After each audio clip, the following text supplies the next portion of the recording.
history of Kashmiri Hindus. Sarla Bhat, a 27-year-old nurse who was abducted and murdered at the peak of terror in 1990. Her story symbolizes the ethnic cleansing that drove an entire community out of the valley, and now, 35 years later, there is a breakthrough. Sarla Bhat was a Kashmiri Pandit nurse from Anantnag. She was working at the Sher-e-Kashmir Institute of Medical Sciences in Sura.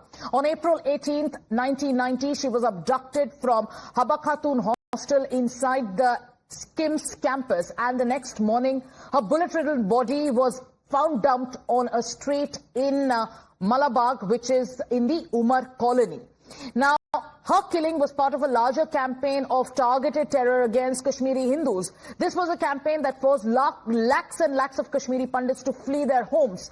For more than 3 decades, this case remained buried, and last year it was handed over to the State Investigation Agency, SIA. And now, the SIA, assisted by the police and the CRPF, has raided 8 locations across Srinagar, including the house of Yasin Malik.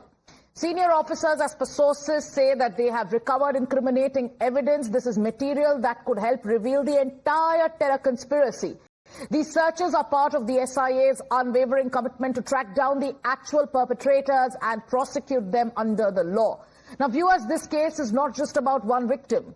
It is about justice for an entire community.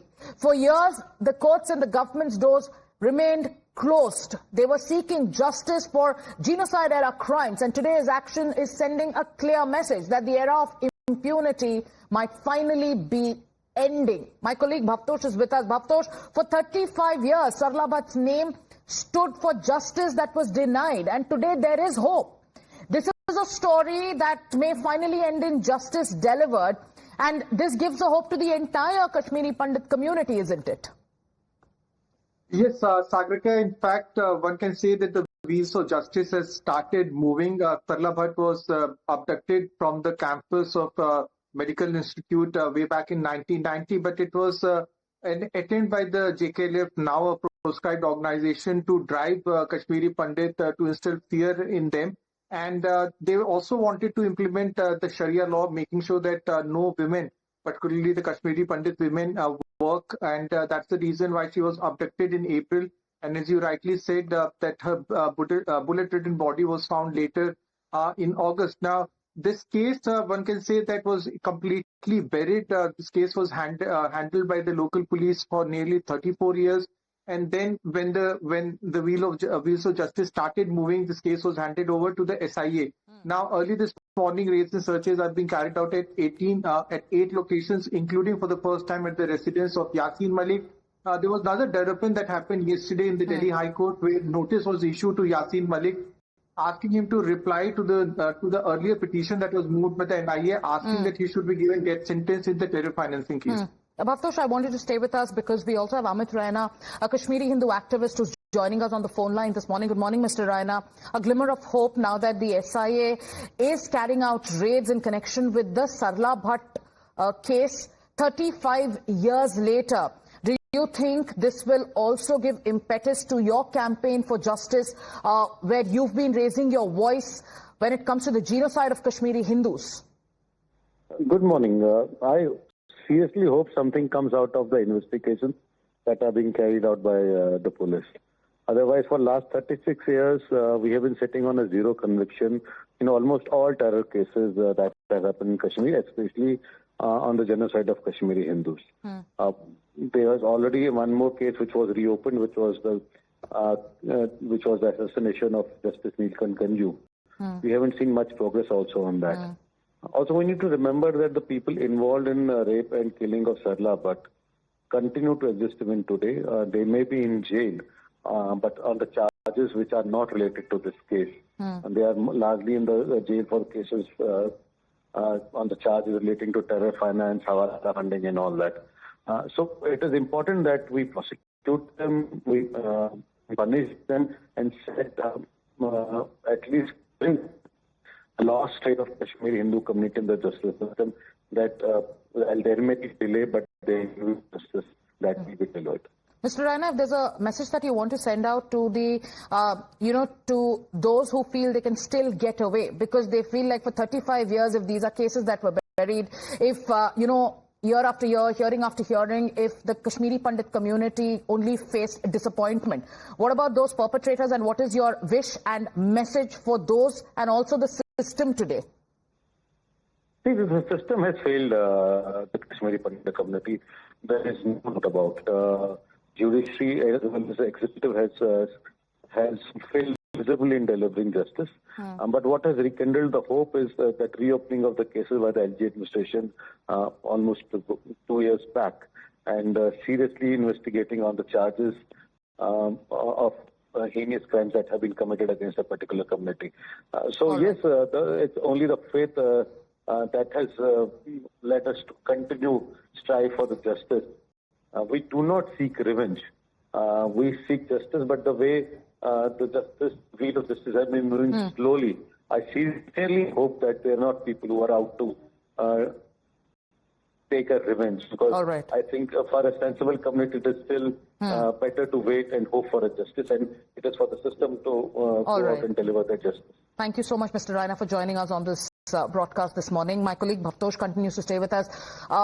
Bhavtosh, all eyes are going to be on one man, because for years together, for 3 decades and more, the entire Kashmiri Pandit community has been hoping that this man, Yasin Malik, faces the most harshest of harsh punishments.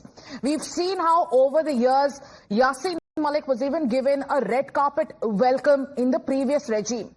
But now, when these cases are reopening, when the SIA says that they've found incriminating material, tell us more about the evidence in this particular case and the course that it could take from here on.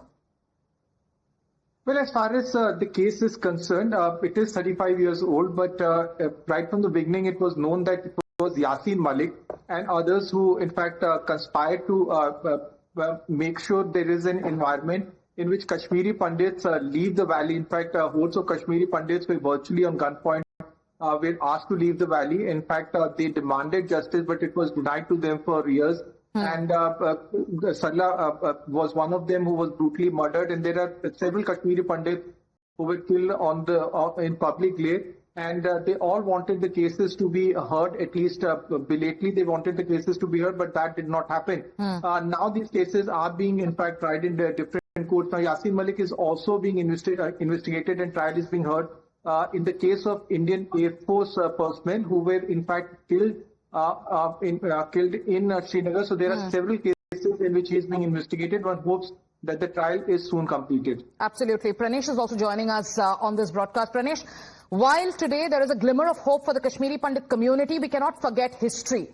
Because this is a community that has been let down by the courts. They've taken their fight to the highest judicial authorities. They have, petitioned the government on multiple occasions. But today, when the wheels of justice are moving and slowly moving, what do you think will happen after this? The SIA raids have started. Yasin Malik is in the dock. What next? Saga, you're right. The system and the ecosystem have both joined hands to betray the larger cause of justice when it comes to Kashmiri Hindus. This is a community that has been begging. That's the word. The Kashmiri Hindus have been begging for justice for over 35 years. And look, what do we have? Just a glimmer of hope. So while I understand the people who are celebrating, this is too little, too late. Many people are saying that, look, justice has been delayed, but it will not be denied. But this is a mockery of justice that has perpetuated over several regimes. Prime Minister Modi has on several occasions made the promise. Home Minister Amit Shah has made the promise. And perhaps now one can say that the wheels are slowly moving. But you see, this speed, Sagarika, is not enough. I just want to put in the larger context here. You see, for good over 2 decades now, good 20 years, there has been Nirmal Singh, former Deputy CM, also joining a broadcast. And, Saga, you can take this to him. But I just want to say this very quickly, that for over 2 decades, there has been a concerted attempt to deny what happened to the Kashmiri Hindus. When a filmmaker tried to portray what happened through a film called Kashmir Files. He was vilified. People thought that stories of Girija Tikku and Sarla Bhat were just wild propaganda. That was not true. She was tortured and gang raped for 5 days. Imagine the trauma. 5 days, a 25-year-old woman who defied the orders of the terrorists, did not stop working, did not leave the valley, was abducted, gang raped, and her body, it is important to note, Sagarika, her body was thrown on the main road of Omar Colony. Absolutely. We should not forget that. Yes. Pranish, stay with us because we also have Nirmal Singh, the former Deputy Chief Minister of Jammu and Kashmir. Mr. Singh, today, yes, there is a glimmer of hope. But what is the message that you want to send to those who've denied the genocide of Kashmiri Pandits for so many years? SIA is carrying out raids and many feel that, yes, there could be some conclusion this year. It's very shocking that in 140 crores,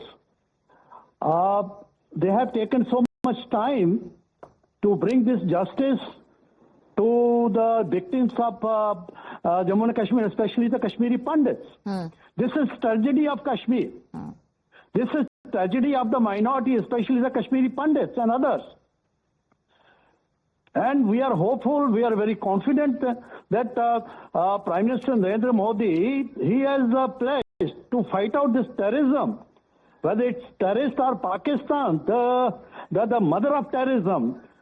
He has pledged that the Indian nation will fight out it, and ultimately these victims, Sarla Bhat and others, they shall be given their justice, and you'll see that it will happen very soon, because the Indian nation has determination to do that, and our security forces, our army, security forces, Jammu Kashmir Police, other agencies are working for it. Time and day and night. That's the thing. Mr. Singh, I'm sorry. Mr. Singh, I apologize for interjecting. We've been speaking to members of the Kashmiri Pandit community since morning. Yes, they are welcoming today's move, but they are also saying this is too little, too late, and they're also asking a question. Like, like other regimes, will we once again be betrayed? Will we just be given a glimmer of hope and nothing more? Actually, we are fighting a proxy war. I'll say that after Operation Sindoor is direct war, which has been imposed on India. And the minorities, the Hindus, they are the victims of this proxy war. Because Pakistan is relying on their old two-nation theory, Hindu-Muslim issue. And they are trying to do it, and Jammu Kashmir was a test case. There is a requirement of diplomacy because we have to deal with the countries which are supporting terrorism directly, indirectly.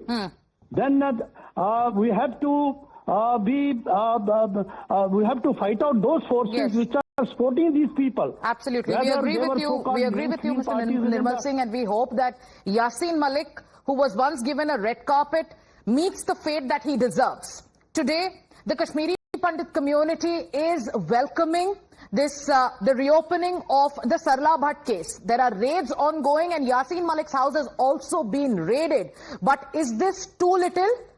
Too late. But let's tell you about the case in itself. Where are the genocide deniers now? Sarla Bhat, a Kashmiri Hindu nurse, she was living in Anantnag in the 1990s. We're telling you about the chilling case. She was working as a nurse in Skims in Srinagar. In April in 1990, she was abducted from her hostel, after which she was abducted by terrorists linked to JKLF, the same organization that Yasin Malik once spearheaded. For days, she was gang raped and tortured.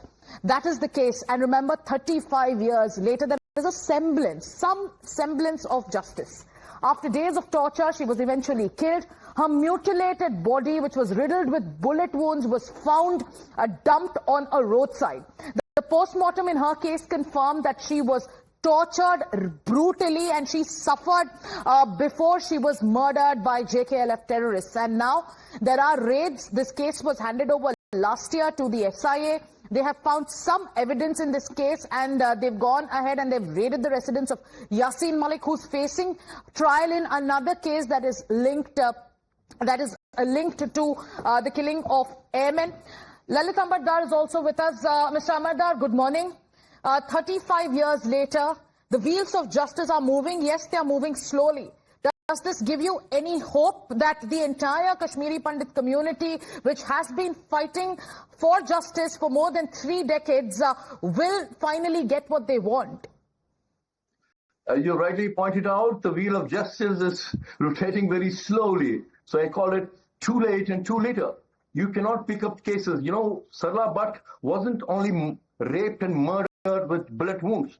Her body, naked body, was branded with JKLF, marked on her body with cigarette bits. This was a crime against humanity. And now, after 35 years, we have been awaiting. We trust the justice system of India, but ironically, we have been disappointed as well. When we went to the Supreme Court with a plea for justice, our plea was thrown out, saying, why will you find the witnesses after so many years? And let me remind your audiences, Sheikh Hasina of Bangladesh, one of the reasons that agitated or irritated the Jamaat-e-Islami cadre in Bangladesh against her was that she tried the jihadists involved in 1971 genocide in East Pakistan, and 80 plus years jihadists were hanged to death. That's one of the reasons she put off those. That's why there was one of the reasons against the coup against her.